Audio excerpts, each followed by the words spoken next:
In this video we're going to expand the problem that I demonstrated in the previous video, where the supply from 6 potential farms which we are considering to buy is supposed to be shipped directly to the processing plants A, B and C. This problem is a little bit more complicated. In what way? We don't ship the product, in this case it's potatoes, directly from farms 1 through 6 to the plants in Atlanta, Baton Rouge and Chicago, but rather we first ship to the trans-shipment facilities, holding facilities, so warehouses. In the warehouses, the potatoes are not stored for the long term, but rather they are unloaded and immediately loaded onto the outbound transportation, such as trucks or trains, and then they leave the warehouses and reach plants in Atlanta, Baton Rouge or Chicago. So in what way this formulation is different? Well, obviously it's a bigger problem. It involves more decision variables. So let's view the decision variables first. First I have, let me type it right here, inbound transportation. Inbound into the warehouses from the farms, from sources 1 through 6.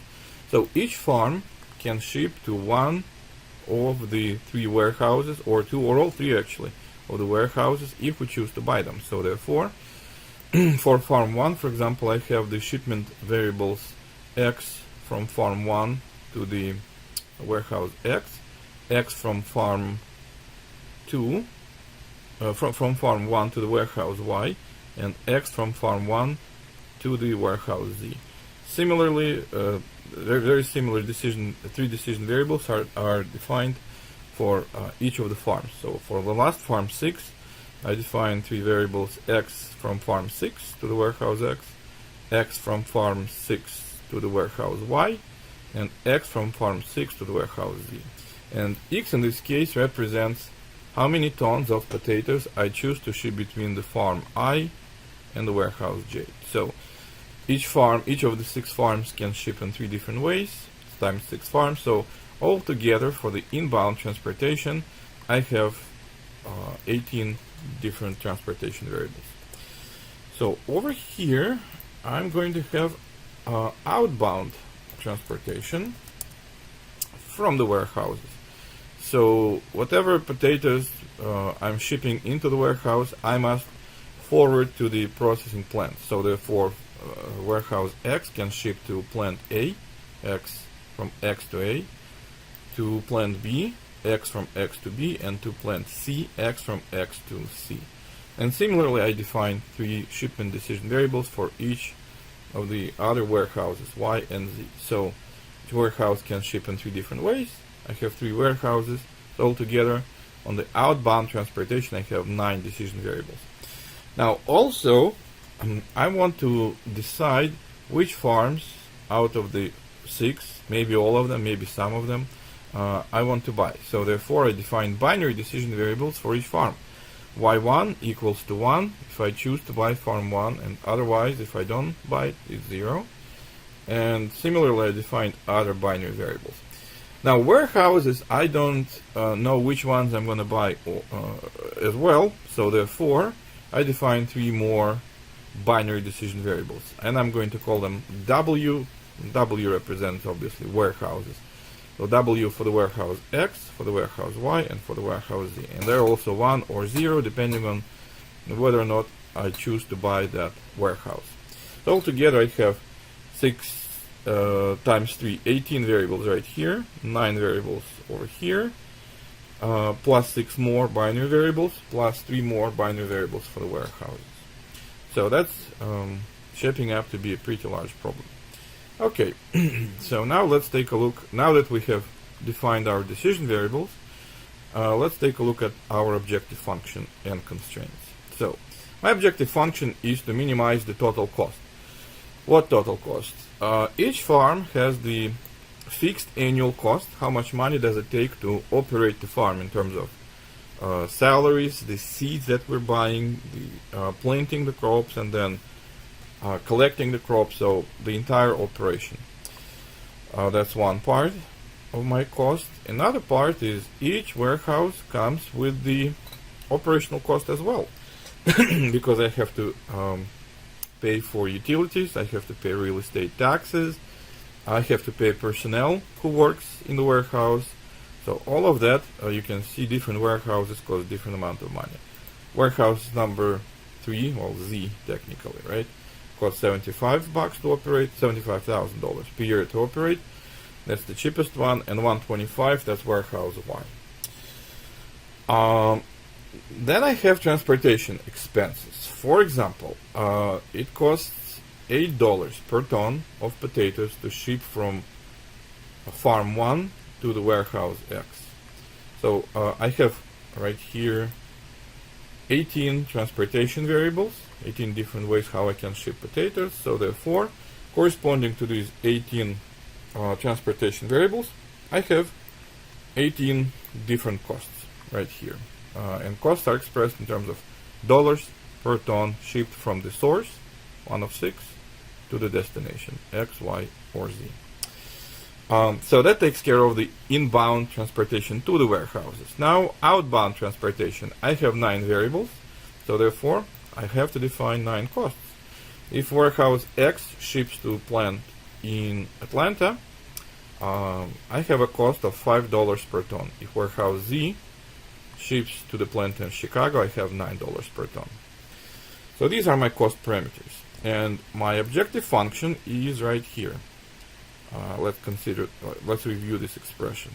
First part is cost of running the farms.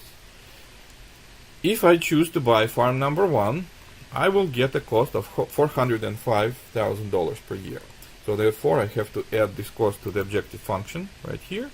But since I don't know if I'm buying farm 1 or not, I have to multiply it by the decision variable y1.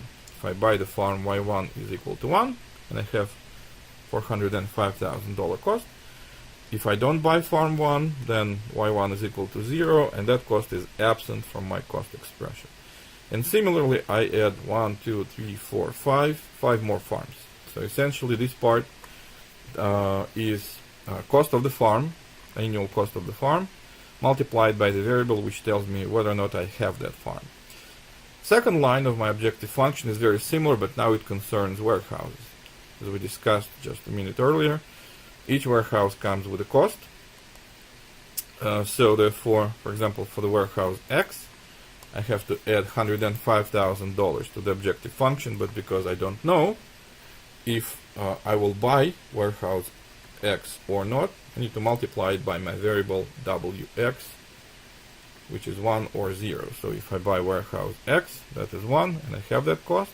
If I don't, that Wx is 0, and the cost is 0 from warehouse X. Similarly, I add the cost of the warehouse Y times the variable that tells me if I buy it or not, and the same for the warehouse Z. So this is second line of my objective function is the fixed annual cost of running warehouses. Then the next part of my costs is coming from inbound transportation to the warehouses. So these are the cost parameters right here. We just discussed them. So for example, if I choose to ship anything between farm 1 and warehouse X, then it comes at a cost of $8 per ton. So $8 right here multiplied by whatever the amount I'm shipping from farm 1 to the warehouse X. Next one is $10 per ton between farm 1 and warehouse Y. And I have to multiply it by X1 into Y, what I ship between farm 1 and the warehouse Y. So altogether I have to have 18 of these components of the cost. So let's count 1, 2, 3, 4, 5, 6, 7, 8, 9. And that covers that's what comes from farm number 1. As you can see, they all originate in 1. That's what comes from farm number 2, and this is what comes from farm number 3. So similarly, second line, what comes from farm number 4, from farm 5, and from farm number 6. So these two lines right here are my inbound transportation costs into the warehouse. Alright, the last part is the outbound cost from the warehouses into the processing plant. Alright, so I have 9 variables and I have 9 costs, and the costs are right here. So therefore I have to have 9 different cost components. So let's take a look. X ships to the plant in Atlanta at the cost of $5 per ton. So this cost component is right here. $5 times what I ship from X to Atlanta. Next one is X to Baton Rouge at $6.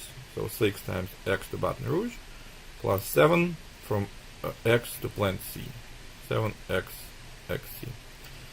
So these 3 cost elements, you can see that they originate at the warehouse Y and go to Atlanta, Baton Rouge, and Chicago. And the last 3 terms of this expression are $9 times what comes from warehouse Z to Atlanta, $8 times what goes from Z to Baton Rouge, and $9 times what goes from Z to Chicago. So I have therefore 4 components, right, in my objective function. Cost of running farms, cost of running warehouses, inbound transportation, and the outbound transportation. And I have to set the cost to the minimum. That's quite obvious, right? Okay, so now comes the difficult part. Constraints. I have really 4 different types of constraints. So let's review the obvious ones first. Shipments from farm 1 cannot exceed capacity of farm 1. That's obvious, right? So farm 1 has the capacity of 11,200 tons per year. And that's it. So whatever I ship out of farm 1 cannot be greater than 11,200. So this constraint right here formalizes that. In what way? What I ship from farm 1 is the sum of X from farm 1 to warehouse X, from farm 1 to warehouse Y, and farm 1 to warehouse Z. So these 3 shipments. This one, and this one. Whatever comes out of warehouse, farm 1. It cannot exceed 11,200 if I buy the farm. But if I don't buy the farm, that amount must be equal to 0. I don't have the farm, there are no shipments. So therefore I have to take the capacity and multiply it by the variable y1, which tells me if I buy the farm or not. If I do buy the farm, y1 equals to 1, and I have 11,200 on the right hand side. If I don't buy the farm, then this is 0, the whole right hand side is 0, and sum of all shipments from farm number 1 becomes 0. So essentially there are no shipments of farm 1 if I don't buy it. And that makes sense. And I have to organize similar constraints for all of my 6 farms. So this part concerns with supply at the farms. Let's kind of quickly review the last constraint. X, what I ship from farm 6 to X warehouse, from 6 to Y warehouse, and from 6 to Z warehouse. That's total outbound shipment from farm 1, from farm 6, and it cannot exceed 9,600 tons. But since I don't know if I buy the farm or not, I have to multiply it by the variable y6.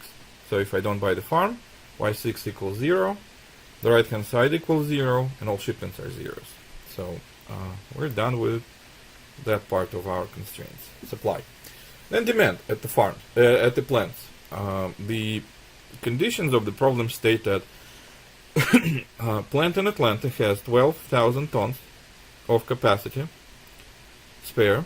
Plant in Baton Rouge has 10,000 tons to spare, and plant in Chicago 14,000 tons. So I have to ship exactly that many tons of potatoes to each of these plants.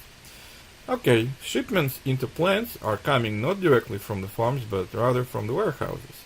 So Atlanta can receive shipments from X, Y, and or Z. Therefore, inbound shipments to the plants are to Atlanta plant, for example. Whatever comes from warehouse X to Atlanta, from warehouse Y to Atlanta, and from warehouse Z to Atlanta. And the sum of these 3 must cover the spare capacity, which is 12,000 tons. And similarly, I have organized the constraints for plant in Baton Rouge. Incoming shipments to the plant must cover 10,000 tons spare capacity at Baton Rouge.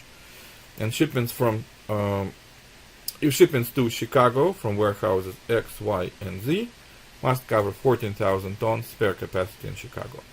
So these 3 constraints are supply constraints. Okay, now I have to deal with warehouses. So one of the conditions, if you remember, is warehouses don't store anything long term. So whatever they receive on the inbound transportation, they must forward to the plants on the outbound transportation. So that's my third type of constraints, and that's what basically description says. Inbound shipment into X must equal to outbound shipment from X.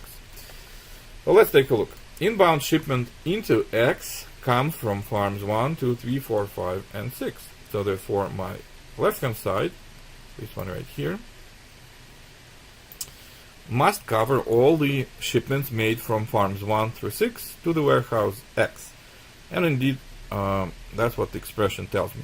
From 1 to X, 2 into X, 3 into X, 4X, 5X, and 6X. So that's total inbound from all farms to the warehouse X.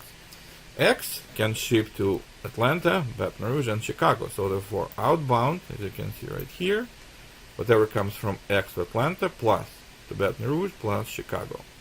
So that's what the so-called material balance equation. What comes in to the warehouse must be shipped out of the warehouse. And that one covers only warehouse X. Similarly, I organized two more constraints. The second one covers warehouse Y. So on the left side, I have all shipments from farms 1 through 6 into Y. And on the right-hand side, I have all shipments coming out of Y into Atlanta, Baton Rouge, and Chicago.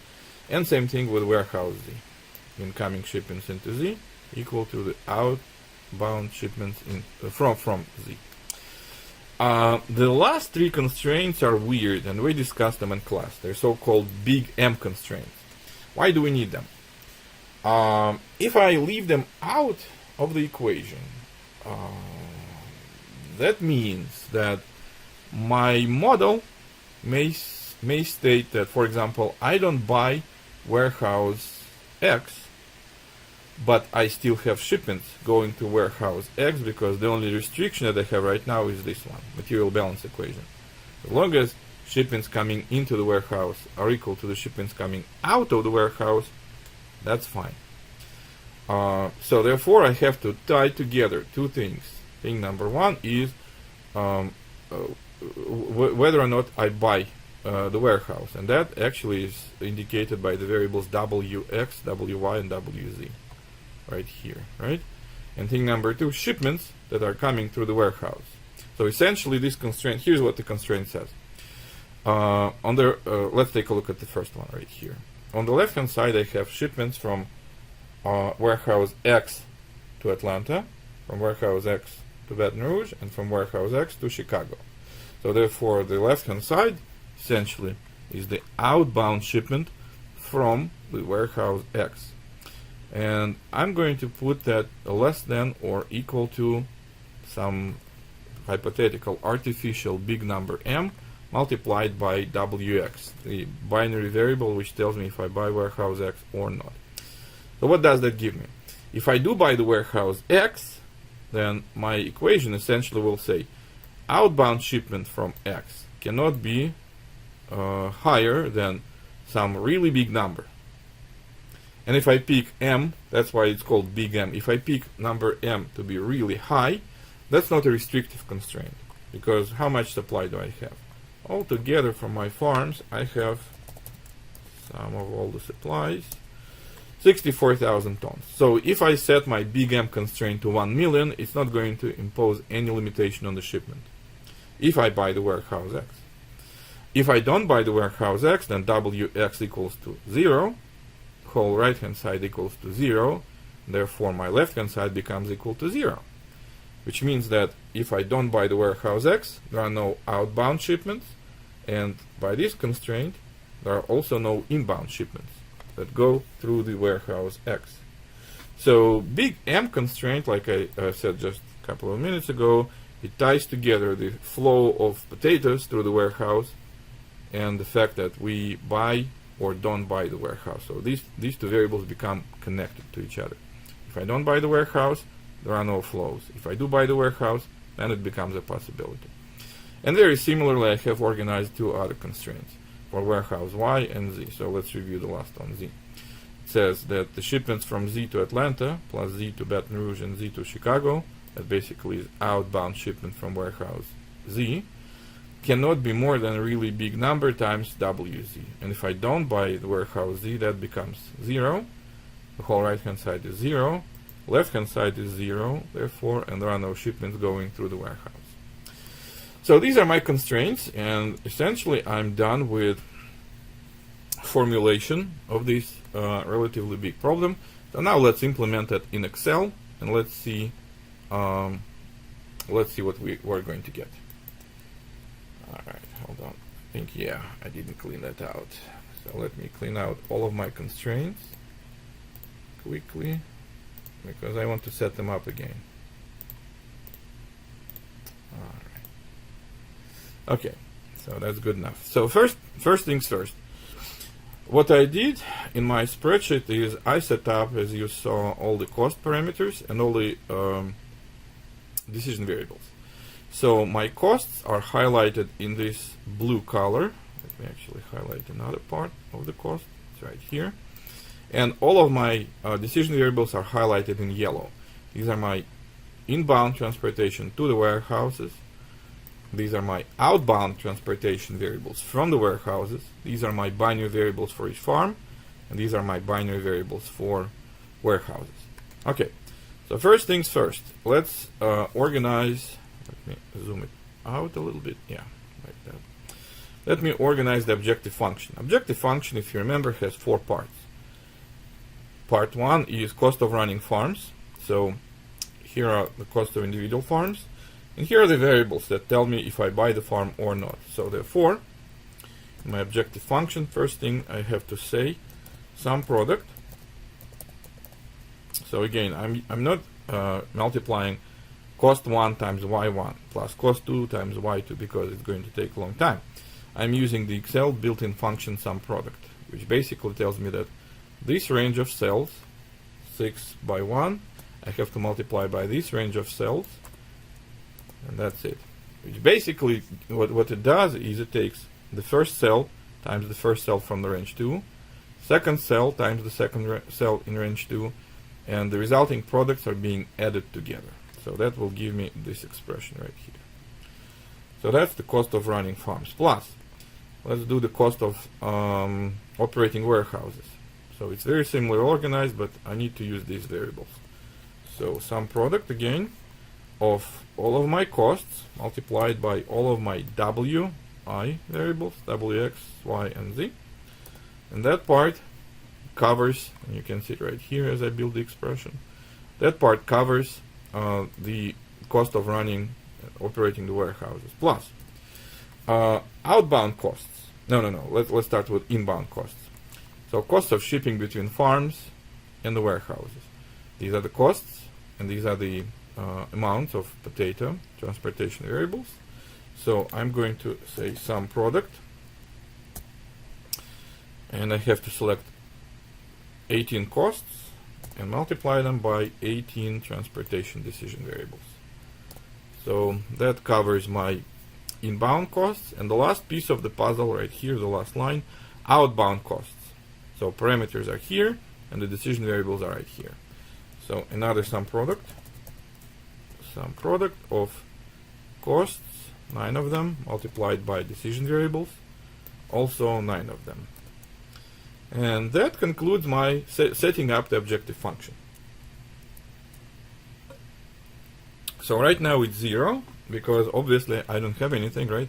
I'm not shipping anything. I don't buy any farms. Well, just for the heck of it, let's buy 6 farms.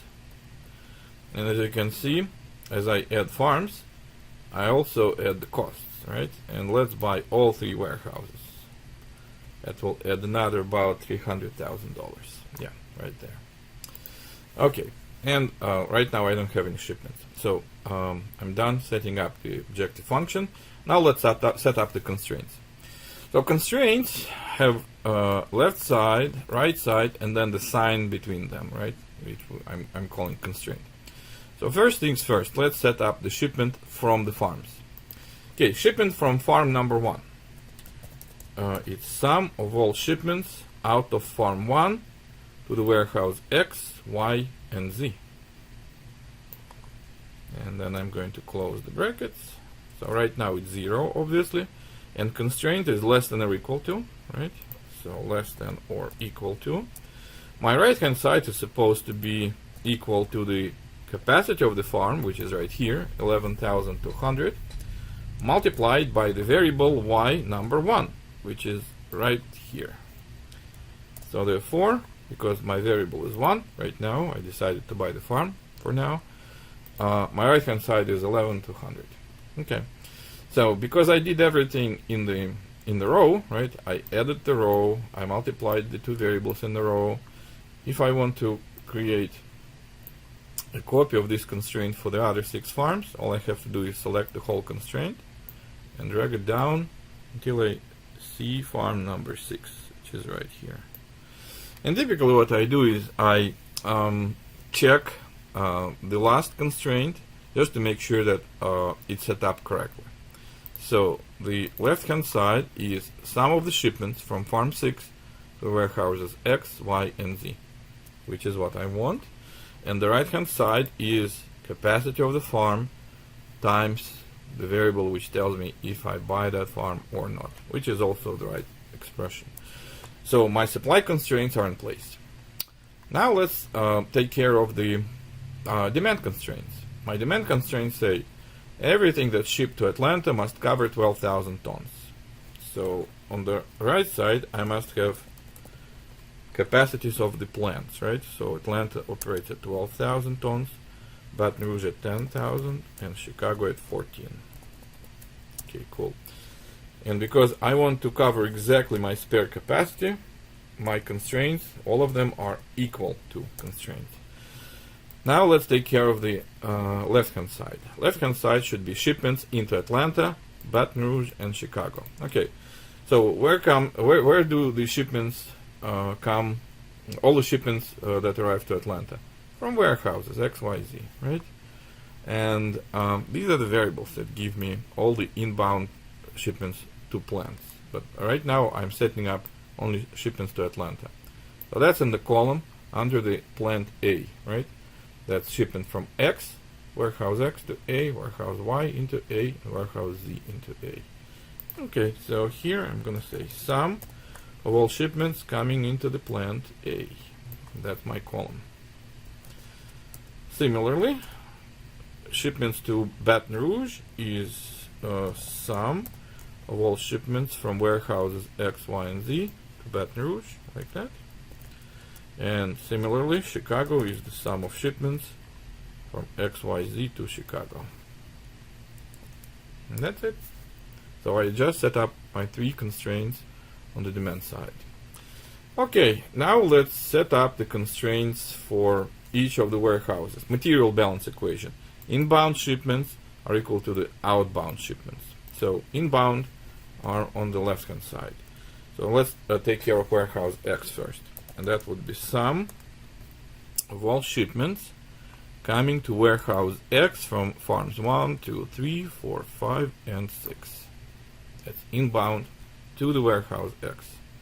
I need to close the bracket. And that's it. So they must be exactly equal to, right? Because whatever comes in must be shipped out. Must be exactly equal to outbound shipment from the warehouse X, and that would be sum. My outbound shipments are right here, and warehouse X ships to Atlanta, Baton Rouge, and Chicago. So that's my row for the warehouse X. Okay, so right now I don't have shipments, 0 equals 0. Okay, same thing for the warehouse Y. All inbound shipments are sums of shipments from farm 1, 2, 3, 4, 5, and 6 to the warehouse Y. And close the bracket. Must be exactly equal to the outbound shipment from warehouse Y. And that would be sum of Y into Atlanta, Baton Rouge, and Chicago. Right there. And I close the bracket. And finally, the last one is going to be flow through the warehouse Z. So incoming shipments to the warehouse Z are from farms 1, 2, 3, 4, 5, and 6. That's inbound. must be exactly equal to outbound, which is sum of shipments from Z to Atlanta, Baton Rouge, and Chicago. Right there. And I close the bracket and hit enter. That's it. I just took care of the material balance equation for my warehouses X, Y, and Z.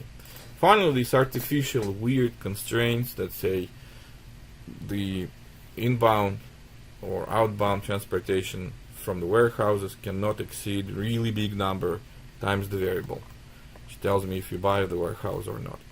So first, let's deal with warehouse X. So for the warehouse X, I'm going to say outbound transportation from X equals to sum from X to Atlanta, Baton Rouge, and Chicago.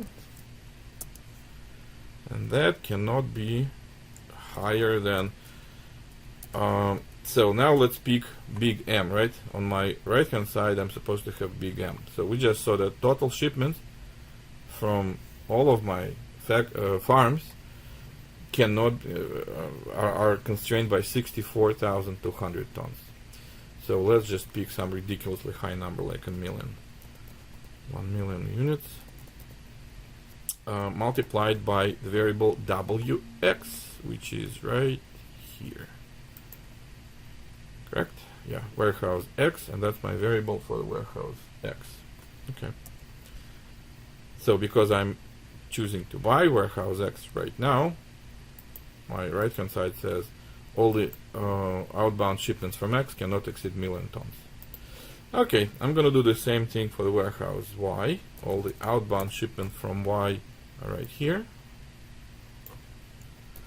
and they cannot exceed, again, ridiculously high number, 1 million tons times WY. Sorry about that. Cell phone called. Okay. And the last constraint is right here. I'm going to add together outbound shipments from warehouse Z, which is right here, from Z to Atlanta, Baton Rouge, and Chicago. And that again is constrained by a ridiculously high number, which is 1 million, times variable WZ, which is right here. Okay.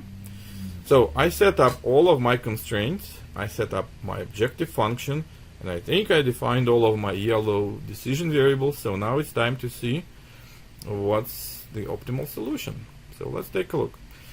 I go to the data, and solver is right here. If you don't see solver, reminder, you need to go to file options and add-ins, manage Excel add-ins, click on the go button, and make sure that solver add-in is right there. Okay, but I do have solver, so here's my solver.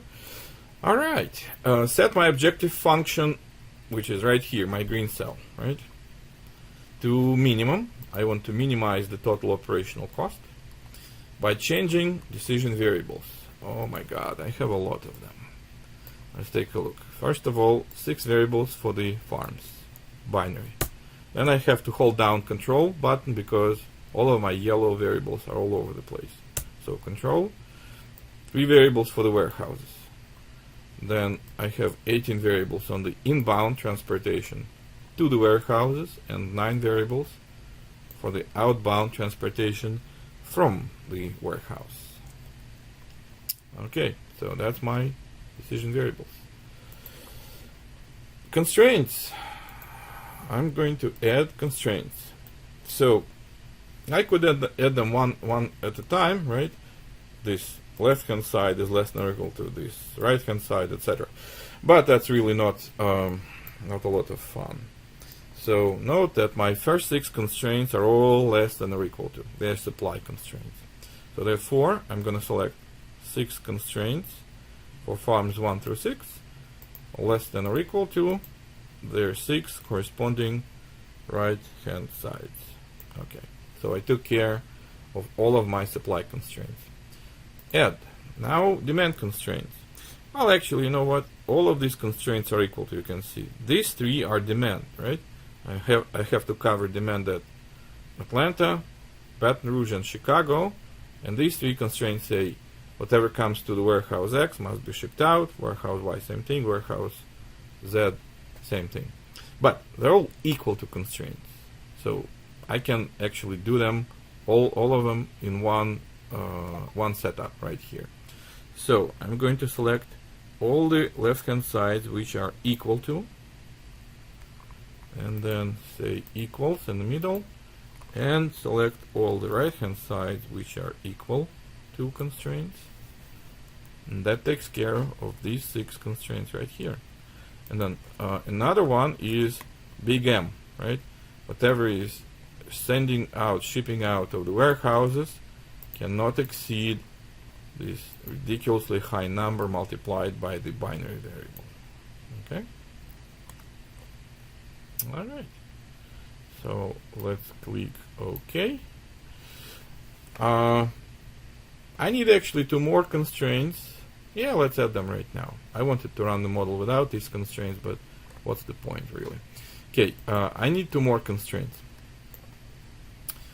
First of all, these variables that correspond to farms 1 through 6 cannot be just anything but only binary, zeros or ones, indicating to me whether or not I'm buying the farm. And also same deal with warehouses, right? These variables W, X, Y, and Z tell me if I'm buying the warehouse or not. So therefore they have to be binary. That's okay. That is everything that I have right now. Okay, and I have to make sure that this checkbox is selected. Essentially what it tells me is all my variables, including the X, I, J variables, they have to be non-negative. So I cannot have negative potato shipments because I don't even know how to interpret them. That's one of them. And also out of these solution methods, I have to pick simplex LP, because all of my constraints and also my decision variable, the objective function, I'm sorry, they're all linear functions of X. So I have to pick a linear solving method. And let's hope we didn't make any errors. So drum roll, click on the solve button. Thank God for that. It says found the solution. Do you want to keep the solution? Yes. Okay, so first of all, let's take a look at my cost. The minimal cost that I cannot do any better than that is $2,193,900. So whatever I do with my shipments cannot be less than that. Anything else will result in higher costs. Which farms do I buy? I buy farms 1, 2, 4, and 6, and I don't buy farms 5 and 3, as you can see. Which warehouses do I buy? Only one.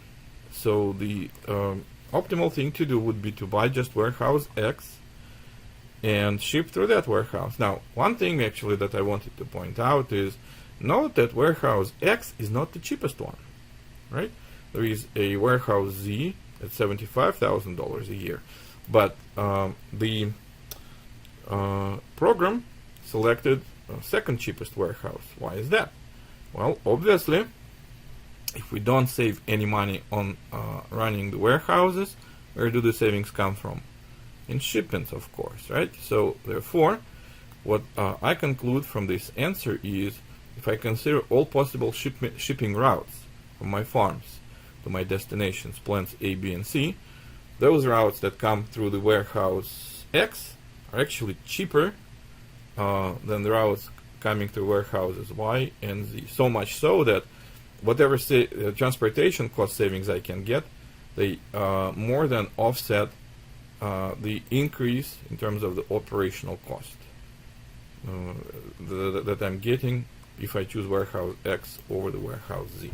Warehouse Z is less expensive, but obviously shipments that come through warehouse Z are more expensive. So therefore, altogether, that's not the best way to go. So all the shipments come through the warehouse X. Therefore, what we must see is warehouse X has some incoming shipments, and indeed, that's the case. Warehouse Y has no incoming shipments, and warehouse Z has no incoming shipments. That number is really 1.8 times 10 to the minus 12th power, that so-called scientific representation. So this is a ridiculously small number, which for all practical purposes is 0. So Y and Z have no inbound shipments, therefore they should have no outbound shipments as well, correct? Well, let's see. Warehouse X ships nothing to plants A, B, and C, and warehouse Z ships nothing to plants A, B, and C. And that number, just like what we discussed, is scientific representation of number 0, right? So everything that goes to warehouse X is being distributed to Atlanta, Baton Rouge, and Chicago. And note that the amounts that I'm shipping to Atlanta, Baton Rouge, and Chicago exactly correspond to the spare capacities that I have in these plants. 12 goes to Atlanta, 10 goes to Baton Rouge, and 14 goes to Chicago. Okay. Now the only thing, let's take a look at the material balance equation right here. Right, that's my warehouse X. All flows that come through the warehouse X. You can see that inbound shipments are 36,000 tons, and outbound shipments are also 36,000 tons. What comes in is shipped out. Okay. So that's my solution. And that's the end of this video.